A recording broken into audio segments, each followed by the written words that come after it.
Halo generasi Smart, pada video ini kita akan membahas soal ekonomi terkait laporan keuangan perusahaan jasa. Bersama saya Kasmawati, yuk simak videonya sampai selesai.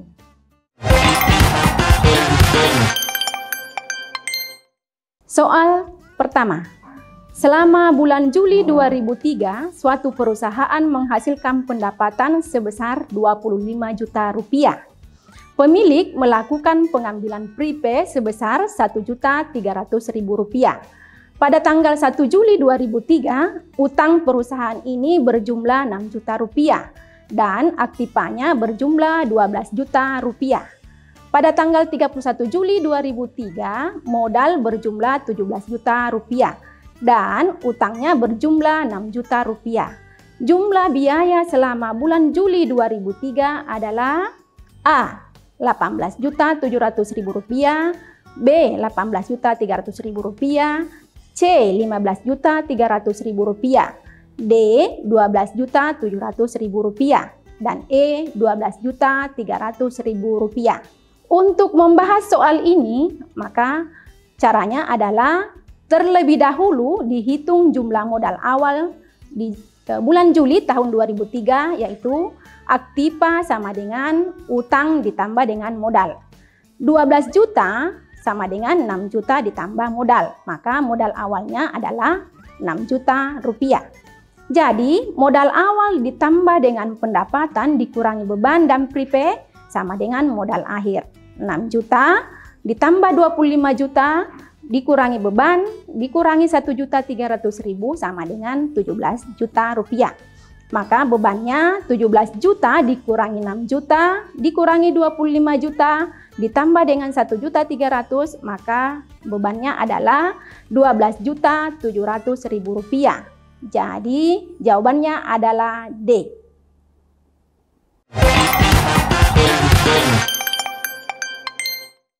Soal nomor 2. Jenis laporan keuangan yang mengandung informasi tentang jumlah pendapatan dan biaya-biaya operasional dan biaya non-operasional perusahaan adalah titik-titik. A. Neraca, B. Laporan rugi laba, C. Laporan penyusutan, D. Laporan perubahan modal, dan E. Laporan arus kas.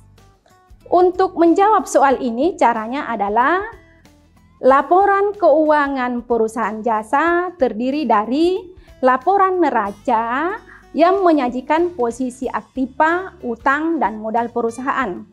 Laporan rugi laba menyajikan jumlah pendapatan, biaya operasional, dan biaya non-operasional perusahaan.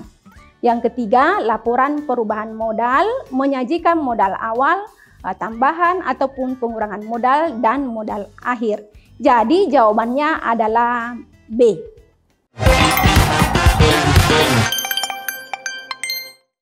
Soal nomor 3. Bengkel Dharma Motor pada tanggal 31 Desember 2021 mempunyai modal awal sebesar Rp41.300.000. Pendapatan jasa Rp10.400.000. Pendapatan lain-lain ada Rp8 juta. Beban usaha Rp9.900.000. Modal akhir Rp45.800.000. Berdasarkan informasi tersebut, besarnya pengambilan prepay bengkel tersebut adalah titik-titik. A. Rp2.500.000, B. Rp3 juta, C. Rp4 juta, D. Rp6 juta, E. Rp6.500.000. Untuk membahas soal ini, caranya adalah modal awal ditambah pendapatan dikurangi beban dan prepay sama dengan modal akhir.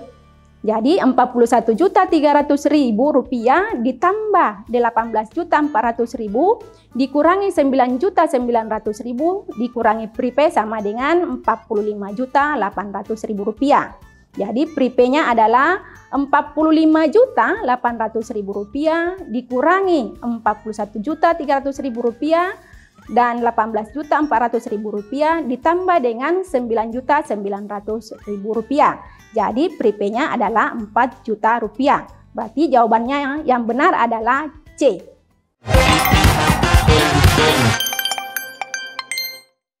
Soal nomor 4. Pada akhir tahun 2020, usaha bengkel karya variasi mempunyai data keuangan pendapatan jasa Rp4.500.000, pendapatan bunga Rp250.000, pendapatan sewa diterima di muka Rp300.000, kemudian kas Rp3.500.000, piutang ada Rp800.000. Kemudian beban administrasi ada Rp500.000. Beban pemakaian perlengkapan ada Rp250.000 dan beban penyusutan peralatan Rp300.000. Berdasarkan data tersebut, bengkel karya variasi mengalami A. Laba sebesar Rp3.700.000, B. Rugi Rp3.700.000, C. Laba Rp4 juta, D. Laba sebesar Rp4.250.000, dan E. Laba sebesar Rp4.500.000. Untuk membahas soal ini, maka caranya adalah pendapatan jasa sebesar Rp4.500.000 ditambah dengan pendapatan bunga sebesar Rp250.000. Maka jumlah pendapatannya adalah sebesar Rp4.750.000. Beban administrasi ada Rp500.000, beban perlengkapan Rp250.000 dengan beban penyusutan Rp300.000. Maka jumlah beban usaha adalah sebesar Rp1.050.000. Jadi labanya adalah sebesar Rp3.700.000. Maka jawabannya adalah A. Nah, untuk soal seperti ini juga ada triknya. Triknya adalah untuk menghitung laba atau rugi, caranya adalah jumlah seluruh pendapatan dikurangi dengan semua beban-beban. Kalau lebih besar pendapatannya daripada bebannya, maka terjadi laba. Namun jika lebih besar bebannya daripada pendapatan, maka terjadi rugi.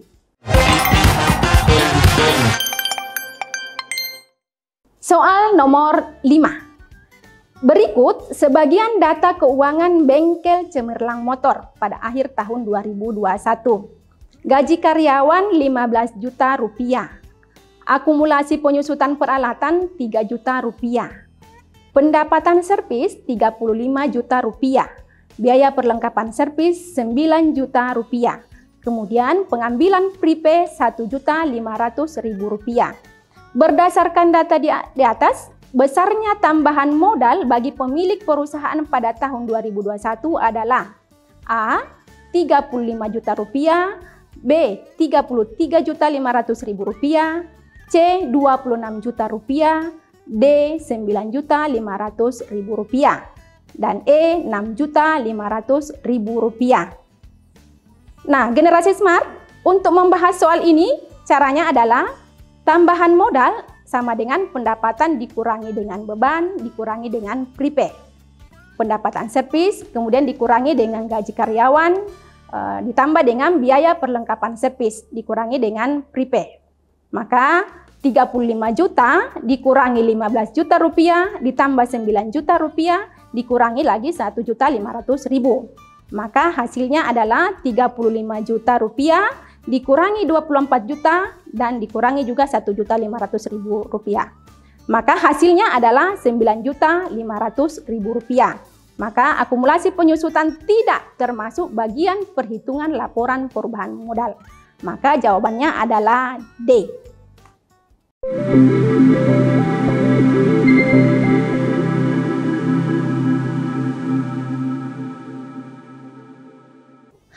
Semoga membantu ya generasi smart. Sampai jumpa pada pembahasan soal selanjutnya. Salam Smart School, generasi smart berkarakter cerdas.